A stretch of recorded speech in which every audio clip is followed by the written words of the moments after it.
What is going on, Headliner Nation? Jake and Kyle coming back at you today to talk about what the hell just happened in Week 6 fantasy football. Maybe just football in general. Everything. Because there was a lot of things that just happened that you maybe just weren't expecting. A lot of upsets. I know a lot of people that, there were some upsets this week. Look at this. We had Atlanta over San Francisco. That wasn't really planned.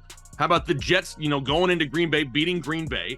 Then, Sauce Gardner walking out with a cheese head. Not many people expected that. Pittsburgh over Tampa Bay. Wasn't really expecting that. Definitely not that. Yeah, and then the Giants over Baltimore. Even though the Giants are playing well, I kind of expected Baltimore to win that game, but overall some craziness. Plus, we had some players, Kyle, that a lot of people have just written off for this year. You had Justin Fields, Allen Robinson, Juju Smith-Schuster, and Kyle Pitts all come out and have solid, I'm going to venture out there to say pretty dang good weeks in Week 6. It hurts. It does hurt. It hurts. A little bit. Especially when it's like Allen Robinson. And it was like, just need to give him some targets. He's going to perform. And he finally got targets. And look what happens. Yep. Juju, get some targets. Look what he does. Yeah, now Kyle obviously Pitts just needed to score. Yeah, Kyle Pitts just needed anything. If he scores 4 points, you're like, doing backflips nowadays. Yeah. But yeah, Juju looked great, broke off a huge touchdown run. That was really poor tackling, but still, that's what we were expecting coming into the season for Juju. Yeah. And to not have seen it for, a month and a half, it was good to finally see something like that, whether that continues or not. Not going to hold my breath, but I'm hoping for that. But we also had some studs that absolutely dudded this week. We got some good hits and some good misses. There are timestamps down below if that's what you're looking for. But Kyle, we're going to kick it off with our studs that dudded here in Week 6. And we just mentioned that, talking about how Pittsburgh beat Tampa Bay. Tom Brady has to be on this list. We mentioned this secondary in Pittsburgh and how beat up it was and how this is a perfect opportunity for Tom Brady to go out there and just have a huge week. 25 of 40 for 243 and 1 touchdown is it's just not that big of a week. And on top of it, Pittsburgh was already allowing the most fantasy points to wide receivers coming into the week as well. And he'll be down below in a minute because we won't skip because Taylor hates me when I do that. Flip out if you go out of order here. Don't do it, Kyle. Don't do it. But yeah, the secondary was decimated. The defense has been giving up big plays all season. And yeah, just Week 7 or 6 rather. That's just what it is. Aaron Rodgers had himself a down week, also 26 of 41 for 246 and a touchdown as well. Almost identical numbers to what Tom Brady had, except Aaron Rodgers also had a fumble. Didn't look overly great. Give some credit to the Jets, though. They're playing well. Geno Smith, he came out this year and was just lighting things up. Didn't have himself a very good week overall. Who would imagine that Geno Smith would be on the studs list? I know, but people may question that. But how we kind of go by the studs list or people that are inside the top 20 at their position, that more than likely you're going to start regardless. And Geno Smith just happens to be, he's inside the top 12. So especially with bye weeks this week, lots of people were starting Geno Smith. Yep. 20 of 31. For 197, no touchdowns, no interceptions, but also added 48 yards rushing, just a very low ceiling day. Yeah. Kyler Murray disappointed this week, 22 of 37 for 222, had no touchdowns, 1 interception, but also added 100 yards rushing, which helps, but also had a fumble, a costly interception at the very end of the game, kind of dropped down 2 points there as well. Kyler Murray had himself a bad day, but one that kind of hurts a little bit is Nick Chubb, and I think we kind of somewhat expected a lower ceiling day. He was a little bit lower in my rankings. The confidence level wasn't through the roof. It was a very difficult matchup going up against New England. I was hoping for a little bit more than 56 yards on the ground and 14 receiving yards, though. Aaron Jones, another down day. He was out-touched by A.J. Dillon just this past weekend. Aaron Jones ended with only 19 rushing yards. That is no bueno. And then CEH, the biggest thing here for me, which is somewhat worrisome, is we knew he was going to be touchdown dependent, but he's in an offense that scores a bunch of touchdowns, but now he's losing all the passing work, and we're seeing a lot more Jerick McKinnon. So he's somebody who just grossly underperformed with only 33 yards here this past weekend. And Pacheco saw a little bit of a bump this past week and his snaps as well. So listen, and we mentioned it a minute ago, Mike Evans, this was set up for the perfect Mike Evans. Now, the good news is that Chris Godwin did still have a pretty decent day. So if you started him, you probably still got some decent fantasy points. But yeah, Mike Evans was supposed to be having a huge day, and it just didn't happen. And there's no rhyme or reason as to why. And then DK Metcalf, I mean, we talked about it. I've talked about it over the last couple of weeks. Yeah, maybe his ceiling isn't as high as we would like, but he's definitely become consistent with Geno Smith. And then Geno didn't have a great week, and he didn't have a great week. Tyler Lockett, you could probably even add to this list because he didn't have a great week either. Unfortunately, a couple of, studs there on the wide receiver part. And then Tyler Higbee, a guy that I've lauded as probably the most bland tight end that there is in fantasy football right now, because he's not doing anything crazy, but he's getting a ton of volume, which is giving you somebody that you can trust in your tight end option every single week. And then he goes out and he does absolutely nothing whatsoever. Yeah, he had 1 catch for 7 yards. That's not going to cut it. Mike Evans, though, going back to him real quick, had I told you coming into the game, Kyle, that he would catch every target that he received, you'd be pretty happy with that, right? Oh, yeah. I'm thinking probably 200 yards, I'm thinking at least like 8 catches. Crazy stats. Minimum, I'm thinking like at least 8 catches for 90 yards and maybe a touchdown at the minimum. 4 targets for four receptions and 42 yards. Just not going to do it. Absolutely. That sounds like Travis Kelce's day from last week. I would take that stat line if he would have added 4 But he didn't get the touchdowns. Yeah, I mean, that's a problem. All right, let's head on to some of our misses now, Kyle, because there were a few misses this past week, and I'll start off with the quarterbacks and running backs. Starting off with the quarterbacks, it's Carson Wentz, and I even put in the start-sit video, I even put the words huge risk. I put low-end start. I said because of bye weeks, and it's just this is a different quarterback than what we saw the first few weeks of the season. It's a different offense overall. He's not 100% healthy. We saw him injure his throwing hand during the game. That is an issue as well. He underperformed. Marcus Mariota. Now, there was no way on paper it looked like a good idea to start Marcus Mariota against the San Francisco 49ers, even with them dealing with some injuries on defense. But like I've said all along, he's so reliant on his rushing game that if that doesn't happen, the ceiling just isn't there. He had 6 carries for 50 yards and a touchdown. That really boosted him up on the day.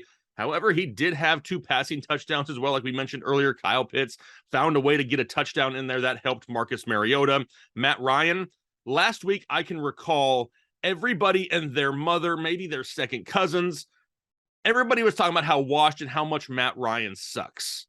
And then the Colts come out this week, and Matt Ryan finishes as quarterback 2 on the week, having a huge day with no Jonathan Taylor. It didn't matter. It had 10 receptions going to Deion Jackson, who we'll talk about later on. I mean, this is a completely different looking team this week than what we saw last week for the Indianapolis Colts. Matt Ryan had a huge day. James Robinson, I told everybody, hey, he's a fringe start, and it's starting to trend in the way of where we're sitting him every single week based on bye week fill-in, necessities. We're starting to see Etienne take over a little bit. Travis Etienne is looking a lot better, and that touchdown well that was feeding James Robinson to start the year has runneth dry. Jeff Wilson, he had a costly fumble early in that game and then just never got it going. That was a huge disappointment. I expected a lot more from Jeff Wilson. A.J. Dillon, he was a miss. I had him as a fringe start last week in a game in which I figured that he would get more volume. He out-touched Aaron Jones 14-12. Just didn't do anything with it. Raheem Mostert, he didn't look 100% healthy, and they were finding so much success with Jalen Waddle and Tyreek Hill and Mike Gesicki. They didn't overly need him. And then Kareem Hunt, he may be done in fantasy for a few weeks for me. I mean, the receptions aren't there, only 4 carries on the ground. There's no commitment to him in this offense at all, which we love from a Chubb perspective, but it's just not enough there to even make him a flex as of right this second. And then lastly, Zeke Elliott. Everybody keeps telling me how much Zeke Elliott is washed as well. He kind of falls into that Matt Ryan category. I had him as a sit because he just hasn't done anything here as of late. Had a couple big plays in that game against Philadelphia. He ended up scoring more than 10 points, so he's going to be a miss for me this week as well. Yeah, Curtis Samuel for the wide receivers kind of kicks it off. And, going back to Thursday night football, it may have been a little bit of a tougher matchup, but we talked about it in the wide receiver start and sit video that, hey, we're getting the ball off. We're getting it out quickly. That's going to be Curtis Samuel. Now, this might be a little bit of a different story if he catches that 40-something yard touchdown that was plus he led the team in targets too. Here. Yep. But again, it goes back to kind of Carson Wentz being injured. You know, they were throwing the ball enough, just he was way off the target, did not look good. That was a big reason why Curtis Samuel ended up being a miss this week.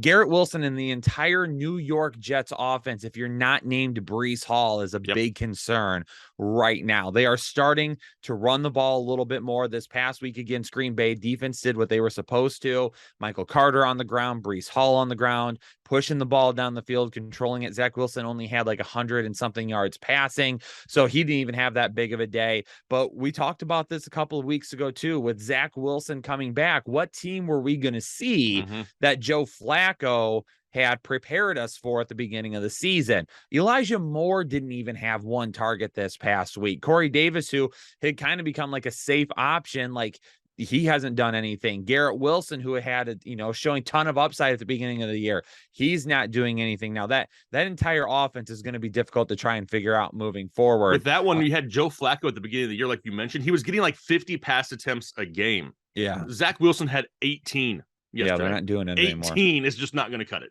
No, absolutely not. Juju Smith-Schuster, we finally walked away. There it is. From Juju.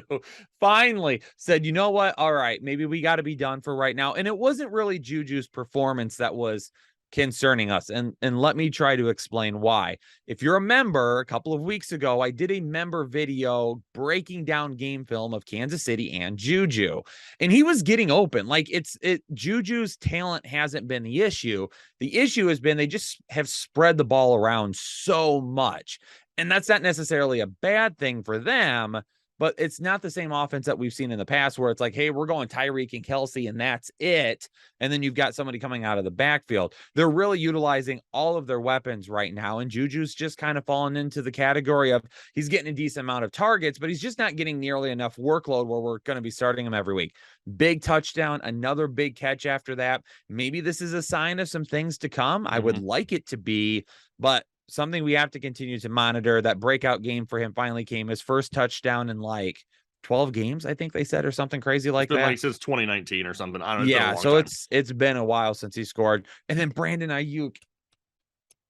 If you watch the start and sit video, you heard me about Brandon Ayuk say, I want to start him. I want to start him. This is probably going to be a big game. The numbers don't let me start him. The breakout is coming. This is probably going to be it. Like I kept going back and forth. And then sure enough, 2 touchdowns.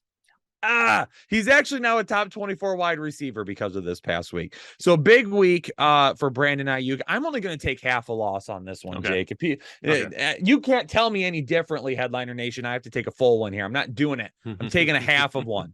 Got to follow my gut next time. And then Tyler Lockett, kind of the same thing, when we talked about, DK Metcalf being a dud or a stud, excuse me.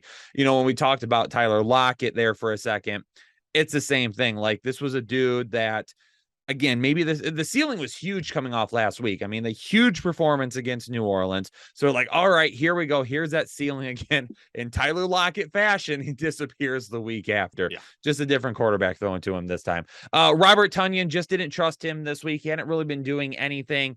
Green Bay was down the entire time. Lots of targets to him. And then Mike Gesicki, I mean, I'll take the miss on that one because I'm not going to start that guy even moving forward either. Yeah, probably not. Not unless you're desperate for bye week fill-ins or something like that. I mean, that's not something you can count on every single week whatsoever. But aside from some of those misses, Kyle, we had some pretty freaking good hits as well that we're going to make sure we celebrate those as well. First up, Trevor Lawrence. I had Trevor Lawrence as a start last week. I said, listen, he's going against a team he's seen before. I mean, right? He played well against the Colts earlier in the season, had another 3 total touchdowns this week. Sure, 2 of them were on the ground, but I'll take it. Touchdowns are touchdowns. Oh, yeah.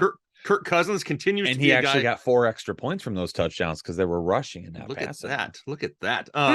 Kirk Cousins continues to have solid Kirk Cousins type of days. I still feel like he's completely underrated. We get a lot of screenshots and a lot of questions from people like, hey, who should I pick up for my quarterback? And a lot of times it's Kirk Cousins is sitting on the waiver he's wire. sitting on the waiver wire everywhere. And I just don't understand. I don't understand why. Kirk Cousins has been playing great. The Minnesota Vikings as a whole have been playing good. Joe Burrow was another big hit. Now, obviously, Joe Burrow is probably somebody that people started, but I went into the week saying, listen, this guy is going to have a huge week. So many people are worried about this matchup. We brought up how, going back to New Orleans with him and Jamar Chase. And then all of a sudden, Burrow showed up to the game in Jamar Chase's national championship jersey. And from that point on, I'm like, this dude is going to go bananas. He was the quarterback one on the week. Not so much, I wasn't expecting that high of a game, but I'll take it. For some running backs, Kenneth Walker. Kyle told you to pick him up last week. I told you to immediately put him into your starting lineup, and he looked really good. He even had some, this may sound crazy. He had some Barry Sanders-esque footwork at some time. Now, I'm not going to say he's anywhere near that talent level. Don't get me wrong. But there was a few times where his feet just looked like, man, I was caught off guard a little bit. I mean, he looked really good going up against Arizona. Devin Singletary, I had as a start last week in the game going up against Kansas City. He had just about 100 total yards. Another solid day for Devin Singletary. Miles Sanders, who had a couple down weeks, even though he was going up against a difficult Dallas defense, he had 71 yards and a touchdown. He was a start. Travis Etienne was a start for us, saying, hey, the big day is coming. And we still haven't seen the big day. I was really hoping that first big play of the game, he could have taken it the distance, wasn't able to pull away from the defender and really get into the end zone. But overall, we're seeing the transition to Travis Etienne, and that big play ability is starting to show up almost every single week.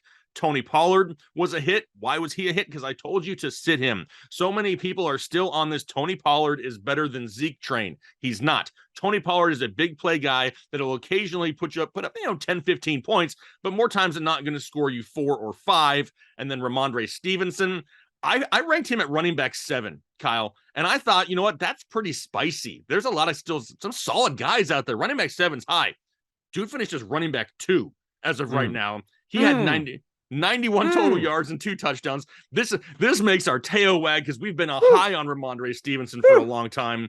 And then lastly, Deion Jackson. In the start-sit video, we hadn't heard about Jonathan Taylor yet. But if you look at the scoring, Deion Jackson was my next highest point total if Jonathan Taylor were to sit. And once we got the word that he was ruled out, I think we told a bajillion and 12 people on the live shows, Kyle, that you got to start Deion Jackson. He actually tied for running back 1 overall on the week as of right now. 121 total yards, a touchdown, and 10 receptions on 10 targets. Why does Jonathan Taylor not get that amount of usage? Why does Jonathan Taylor not getting 10 targets a game when he was healthy? What the hell is going on? Oh, my gosh. Yeah, between him, Ramondre, and Travis Etienne, it was like these are like the 3 guys. It's like we're asked over and over, are we starting them? And we're like, yeah, yes, you got to start them. And Kenneth Walker, Kenneth Walker, you got to throw that one in there too. Wide receiver wise, Allen Lazard had him as a start this week. He just scores a touchdown. I had mentioned it could be a little bit of a tougher game, but I felt like Green Bay was going to have to throw it a little bit. I wasn't expecting them to be behind the entire game, but I thought that they were definitely going to have to throw it. So he scores. Amari Cooper, he finds the end zone. Kind of a really slow day up until finding the end zone, but he ends up finding it anyway. Good. Had him as a start. Definitely got those points for you. Jalen Waddle. Definitely love seeing this one as a start because in the live shows, it seemed like constantly everybody's lost faith about Jalen Waddle. Yeah. It's like I think is a fantasy community, y'all tend to overreact, and not every single one of you tend to overreact a little too much and just don't say this dude is just an amazingly talented player and can win no matter what. Guess what? That is Jalen Waddle for you. Said to start him. He had like 120 receiving yards or something like that. Didn't find the end zone. He finds the end zone even a bigger day than that. He has a huge day. Gabe Davis, baby. Gabe Davis, another big touchdown out there. If we own Gabe Davis and we don't have a solid wide receiver too, he's starting for us every single week. Now, he is going to be probably boom or bust sometimes. He is very big play dependent, but he is in the perfect offense for it. So while that's risky, like we've seen in the past from like a Deshaun Jackson, where he's so big play dependent, he's in the perfect system with the perfect quarterback to carry that dependency to being more of a safety factor than it is for being, hey, can we trust him to score every single week? T. Higgins, definitely got a lot of feedback from this in the start sit video because people were like, no, you start T Higgins as he plays. No, you don't, because the dude didn't even last a full quarter last week, hadn't practiced basically this entire week.